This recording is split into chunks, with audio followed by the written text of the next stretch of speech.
সবাইকে আমার ব্লগে স্বাগত। তো আজকে আমি করতে যাচ্ছি আমার বাড়িতে। তোমরা তো দেখলেই এর আগের ব্লগে যে পদ্ম গাছ এনেছিলাম, তো এটা লাগাবো এখন। তো পুরোটা ভিডিও দেখতে থাকো স্কিপ না করে। আর পুকুর থেকে মাটি তুলছি, কীভাবে কী করছি, প্রসেসিং অনেকেই জানো না।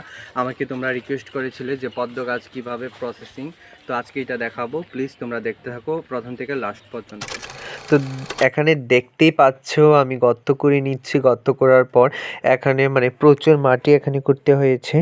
আর এখানে এটা হয়েছে আমার বাড়ির পিছন সাইডে, আমার বাড়ির যে ঘরের পিছনে আর কি। তো রাস্তার সাইডে এটা। আর একটা ছেলে এসে জিজ্ঞেস করছিল যে কী তৈরি করব। তো এখানে বলছিলাম যে এখানে মাছ ফেলবো ওকে। তবে লাস্ট আমি এখানে অনেকটা গর্ত করা হয়েছে। করার পর পুকুর থেকে কি করে মাটি তুলছি, সো দেখতে থাকো কি করে মাটি তুলছি আর কি করে প্রসেসিংটা তো বলবো। তারপর এখন আপনারা দেখতে পাবেন ওখানে আমার মানে আমার বাড়িতে যে গরুটা আছে, আমাদের বাড়িতে দুটা গরু আছে, একটা বাছুর আর একটা বড় আর কি।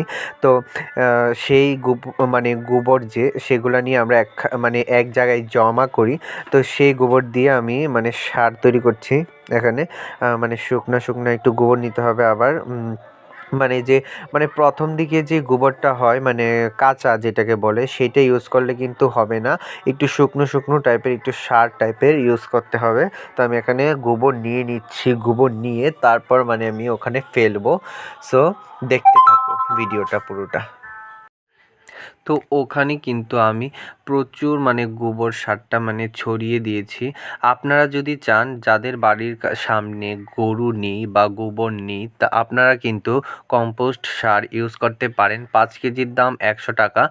এটা বটতলা পেয়ে যাবেন আপনারা। বটতলা মানে নাগরজলা যে ব্রিজ আছে, ব্রিজের আগে আপনারা পেয়ে যাবেন একটা মহিলার দোকানে পেয়ে যাবেন আর কি আপনারা। সেখান থেকে কম্পোস্ট সার ইউজ করতে পারেন আপনারা।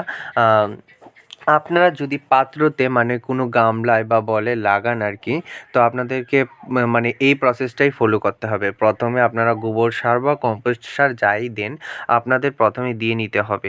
দিয়ে তারপরে ওখানে মানে মাটি দিতে হবে। মানে পুকুর থেকে এনে মাটি দিতে হবে। মানে মানে যেই মাটিটা একদম নরম, এঁটেল মাটি যেটাকে বলে, সেই মাটিটা ইউজ করতে হবে। আমিও ওখানে এঁটেল মাটিটা ইউজ করছি। দেখতেই পাচ্ছ আমাদের বাড়ির সামনের পুকুর থেকে তুলে নিচ্ছি। আমাকে প্রায় 3 বালতি মতো এখানে মাটি তুলতে হয়েছে। 3 বালতির উপর এখানে মাটি তোলার পর এখানে একদম লেপে একদম দিয়ে দিলাম, মানে প্রসেস করে আর কি। তারপরে এই যে আমার হাতে টিউবার এনে রেখেছিলাম, একটা পাতা হয়েছে। খুব সুন্দর লাগছে পাতাটাকে দেখে, আমার মানে মনটা জুড়িয়ে গেল। তো টিউবারগুলি কিন্তু আমি এনেছিলাম আমার একটা মানে ফ্রেন্ড না, আমার একটা জুনিয়র আর কি, জুনিয়র মানে জুনিয়রের বাড়ির কাছ থেকে, মানে ফ্রেন্ডই বলতে পারো। ওর নাম হয়েছে বিশাল। তো বিশালকে অনেকটাই ধন্যবাদ। ওদের বাড়িতে নিয়ে যাওয়ার জন্য আমাকে ওদের বাড়ির সামনে নিয়ে গিয়েছিল। ওই জায়গাটার নাম হয়েছিল নিশ্চিন্তপুর। সেখান থেকে পদ্ম বিল থেকে আমি এই যে পদ্মের টিউবারগুলি এনেছি, মানে পিঙ্ক কালার যেই পদ্মটা হয়, সেই পিঙ্ক কালার পদ্মের টিউবারটা এনেছিলাম। তো বিশাল আমাকে একটা গিফট দিয়েছিল। ও বলছিল যে আমাদের বাড়িতে যে আসে আমি একটা না একটা গিফট ওদের দিই। তো ও আমাকে একটা গিফট দিয়েছিল। ইয়েলো কালার যে পদ্মটা হয়, সেই ইয়েলো কালার পদ্মের একটা আমাকে টিউবার মানে দিয়েছিল ও। তারপরে আমি এটা এনে মানে লাগিয়ে দিয়েছিলাম আলাদা করে। এখানে দেখতে পাচ্ছ এটাকে সাইড করে লাগাতে হবে টিউবারগুলি, মাঝখানে লাগালে হবে না। সাইড করে লাগালে এটা খুব ভালো হবে। তো আমি সাইড করেই লাগিয়ে দিচ্ছি সবগুলা টিউবার লাগিয়ে। তারপর এটাকে মানে জল দিয়ে দিতে হবে, মানে পরিমাণ মতো। সবচেয়ে বেশি আমাদের মাটিটা দিতে হবে। প্রথমে সার দিতে হবে। সারটা এত একটা মানে 3 ভাগ এটা। প্রথমে যে সার, তারপরে মাটি, তারপরে জল। জলটা বেশি দিতে হবে না, জলটা একটু দিলেই হয়ে যাবে। সো আমাদেরকে সার ইউজ করতে হবে, তারপরে আমরা মাটি, তারপরে আমরা পদ্মের টিউবারগুলি এখানে পুঁতে দিয়েছি।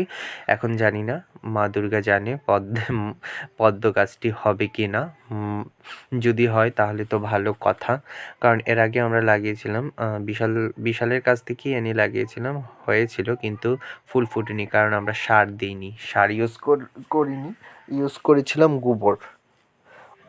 আর এই যে পদ্মটা এনেছিলাম, এই পদ্মটা হয়েছিল মানে এই পদ্মের টিউবারগুলি হয়েছে দেশি। আর আমি হাইব্রিড পদ্ম এনেছিলাম, তাই হয়নি। হয়তো বা হতে পারে এখন, কারণ এগুলা যেহেতু দেশি হতে পারে।